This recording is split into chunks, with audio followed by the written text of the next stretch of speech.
বন্ধুরা, এই যে ফর্মটি দেখতে পাচ্ছেন, এটা হচ্ছে পিএম কিষাণ স্বঘোষণাপত্র। অর্থাৎ আপনি পিএম কিষাণে অনলাইনে আবেদন করেছেন এবং সমস্ত কপি আপনার রেডি হয়েছে।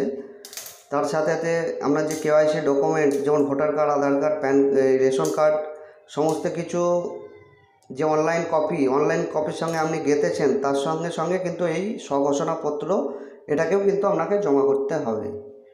এখানে যে স্বঘোষণাতে যেটা বলা হচ্ছে, এখানে আপনি এই ফর্মটা, এখানে আপনার নামটা লিখবেন, আপনার পিতা বা স্বামীর নামটা লিখবেন। এখানে 1 নম্বরে যে পয়েন্ট আছে, কোনোরূপ প্রাতিষ্ঠানিক আমি জমির মালিক নয়, অর্থাৎ আপনি ইন্ডিভিজুয়াল জমির মালিক, রায়তি মালিক হিসাবে আছেন।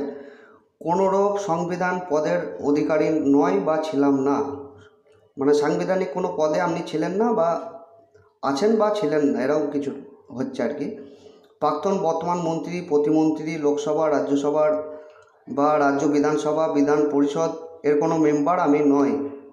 কেন্দ্রীয় সরকার, রাজ্য সরকার এবং রাজ্য সরকার অধীনস্থ উদ্যোগে সংশ্লিষ্ট দপ্তর, স্বশাসিত সংস্থার ঠিকা বা নিয়মিত কর্মচারী, চতুর্থ শ্রেণীর কর্মচারী ব্যতীত, অর্থাৎ ডি গ্রুপ বাদ বা আধিকারিক নয়।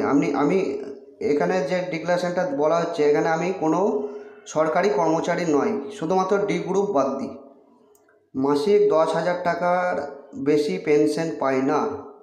গত বছরে আয়কর দিতে হয়নি, অর্থাৎ আয়কর আপনার বা ইনকাম ট্যাক্সের কোনো ফাইল নেই।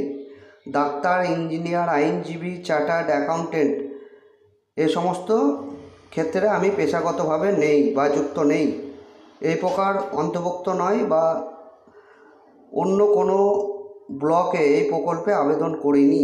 অর্থাৎ আপনার যে ব্লক, আপনি সেই ব্লকে আবেদন করছেন, অন্য ব্লকে কিন্তু আপনি আবেদন করছেন।